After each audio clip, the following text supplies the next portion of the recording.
30 জন, ধর্ষণের ঘটনা ঘটেছে 14টি, বিএনপির চাঁদাবাজির খবর এসেছে 83টি, হামলার ঘটনা এসেছে 154টি। এর একটিতে সরকার কার্যকর কোনো ব্যবস্থা গ্রহণ করেনি।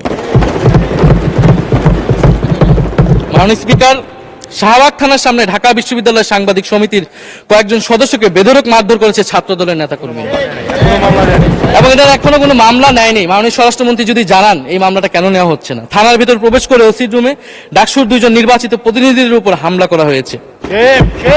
মাননীয় স্পিকার, ঢাকা বিশ্ববিদ্যালয়ের সাংবাদিক সমিতি, মাননীয় স্পিকার আপনি জানেন আপনি ঢাকা বিশ্ববিদ্যালয়ের ছাত্র, মহসিন হলের, আমিও মহসিন হলের ছাত্র। মাননীয় স্পিকার, ঢাকা বিশ্ববিদ্যালয়ের সাংবাদিক সমিতির একটা বড় ভূমিকা আছে বাংলাদেশের গণতান্ত্রিক আন্দোলনগুলোতে, আমাদের বিশ্ববিদ্যালয়ের গণতান্ত্রিক আন্দোলনগুলোতে। মাননীয় স্পিকার, মাজার হামলা নিয়ে কিছু কথা বলতে চাই। এই সরকারের আমলে আমরা দেখলাম যে কুষ্টিয়ায় মাজারে হামলা করে একজনকে হত্যা করা হয়েছে। মাননীয় স্পিকার, আমরা নিন্দা এবং প্রতিবাদ জানাই। আমরা কোনো ধর্মীয় বিতর্কে ঢুকবো না, সেটা নিয়ে আমাদের আলেম ওলামাগণ ব্যাখ্যা করবেন, কিন্তু আমরা রুল অফ ল নিয়ে কথা বলতে চাই। মাননীয় স্পিকার, এই ধরনের ঘটনা কোনোভাবেই গ্রহণযোগ্য হতে পারে না, এবং অন্তর্বর্তী সরকারের সময় এই ধরনের ঘটনা অনেক ঘটেছে, আমরা তারও নিন্দা জানাই, এবং সকল ঘটনা তদন্ত এবং বিচার হওয়া উচিত। মাননীয় স্পিকার, এই সময়ের মধ্যে মাননীয় স্পিকার, জঙ্গিবাদ নিয়ে নতুন করে কথা আসছে, সরকারের প্রতি অনুরোধ থাকবে আপনারা একটু সমন্বয় করে বক্তব্য দিন। স্বরাষ্ট্রমন্ত্রী বলছেন জঙ্গিবাদ নেই, আবার মাননীয় প্রধানমন্ত্রীর উপদেষ্টা বলছেন জঙ্গিবাদ আছে, জঙ্গি আছে। তো ওনাদের বক্তব্যটা পরিষ্কার হলে আমরা এই বিষয়ে আমাদের অবস্থান বা বক্তব্যটা পরিষ্কার করতে পারবো।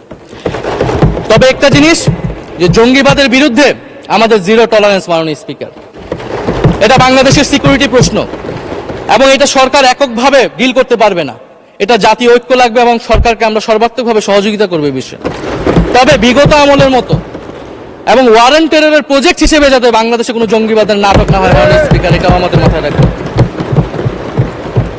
মাননীয় স্পিকার, আমাদের দেশের প্রধান একটা জনগোষ্ঠী হচ্ছে কৃষক, আমরা সবাই কৃষক পরিবারের সন্তান। সরকার কৃষি কার্ড দিচ্ছে, এটা সরকারকে সাধুবাদ জানাই। তবে সরকার গত বছরের যে দামে কৃষক থেকে ধান এবং চাল কিনেছে, এই বছর ঠিক একই দামে কৃষক থেকে ধান কিনছে, এটার ফলে কৃষকদের কিন্তু মাননীয় স্পিকার লোকসান হচ্ছে। ডিজেলের দাম বৃদ্ধি হয়েছে, সেচ খরচ, সার, বীজ, শ্রমিক মজুরি সব মিলিয়ে মাননীয় স্পিকার বোরো মৌসুমে ধানের উৎপাদন খরচ উল্লেখযোগ্যভাবে বেড়েছে। একদিকে কৃষি কার্ড দিবেন, আরেকদিকে ধানের ন্যায্য মূল্য আপনারা কৃষককে দিবেন না, এটা মাননীয় স্পিকার কোনো সমাধান বলে আমরা মনে করি না। মাননীয় স্পিকার, আমরা জুলাই গণহত্যার বিচার নিয়ে মাননীয় আইনমন্ত্রীকে এখন পর্যন্ত কোনো ব্রিফিং মাননীয় সংসদে করতে শুনি নাই, হয়তো আমরা মিস হয়ে যেতে পারে। আমরা আশা করব উনি প্রতি অধিবেশনে সংসদে এবং সংসদের বাইরে আমাদের ট্রাইব্যুনালের চিফ প্রসিকিউটর আছেন, মাননীয় আইনমন্ত্রীর থেকেও আমরা জুলাই গণহত্যার বিচার প্রক্রিয়া কতটুকু আগাচ্ছে, কিভাবে আগাচ্ছে, এটা নিয়ে আমরা স্বচ্ছ বক্তব্য ওনাদের কাছ থেকে, সরকারের কাছ থেকে মাননীয় স্পিকার আশা করি। আমরা আশা করি মাননীয় স্পিকার, যে জুলাই যারা শহীদ হয়েছিলেন, শহীদ পরিবারদের যে সকল সুযোগ সুবিধা দেওয়া হয়েছিল অন্তর্বর্তী সরকার থেকে, সেই সব কিছু অব্যাহত থাকবে, এবং বর্তমান সরকার সেটা আরো বৃদ্ধি করবে মাননীয় স্পিকার, শহীদ পরিবার এবং আহত যোদ্ধাদের জন্য।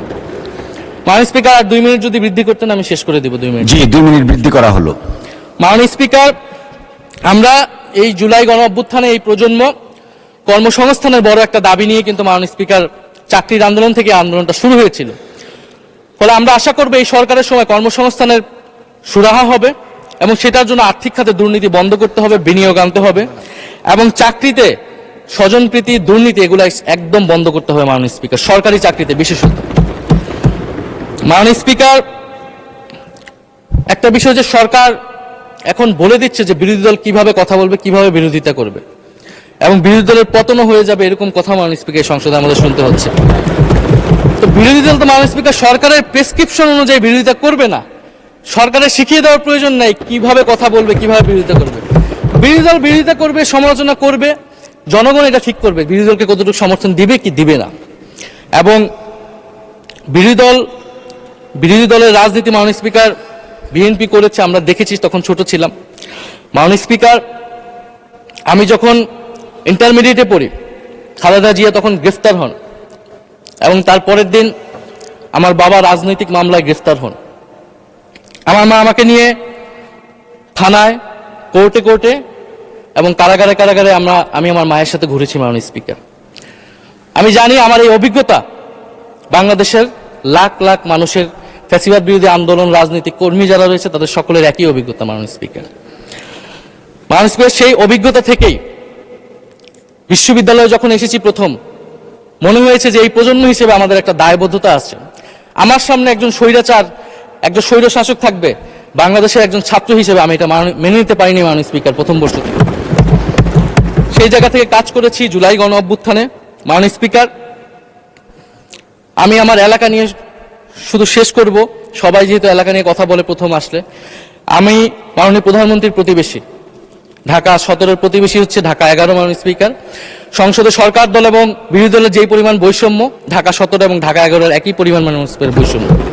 ফলে উনি যাতে এই বৈষম্য দূর করেন এবং ঢাকা 11-এর জন্য যদি মাননীয় সদস্য 2 মিনিট চেয়েছিলেন, শেষ হয়ে গেছে।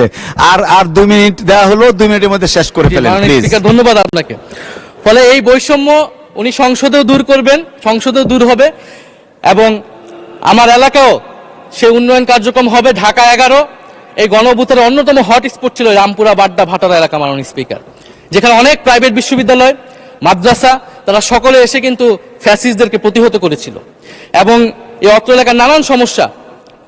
তো সরকারের জায়গা থেকে আমি আশা করব, আমি হয়তো অনেক সমালোচনা করতে পারি, অনেক ভুল ত্রুটি থাকতে পারে, যেহেতু নতুন এসেছি কথা বলছি।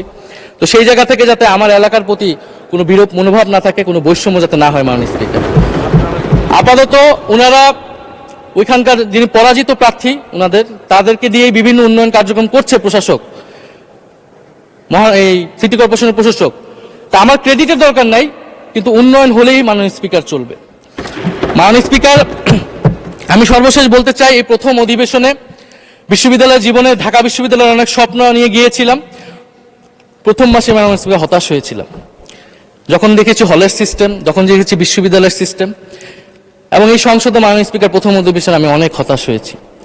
সংসদ সরকারি দলের সদস্যরা যেভাবে স্তুতি করেছে, যেভাবে সংবিধান সংস্কার পরিষদকে বাতিল করে দেওয়া হয়েছে, যেভাবে গণভোটকে অস্বীকার করেছে, মাননীয় স্পিকার আমি আশা করব আমাদের এই হতাশা অতি দ্রুতই শেষ হবে এবং আমরা যেই কমিটমেন্ট জনগণের কাছে করেছি সেই সকল প্রতিশ্রুতি আমরা রক্ষা করে সামনের দিকে এগিয়ে যেতে পারবো। মাননীয় স্পিকার, আপনাকে ধন্যবাদ।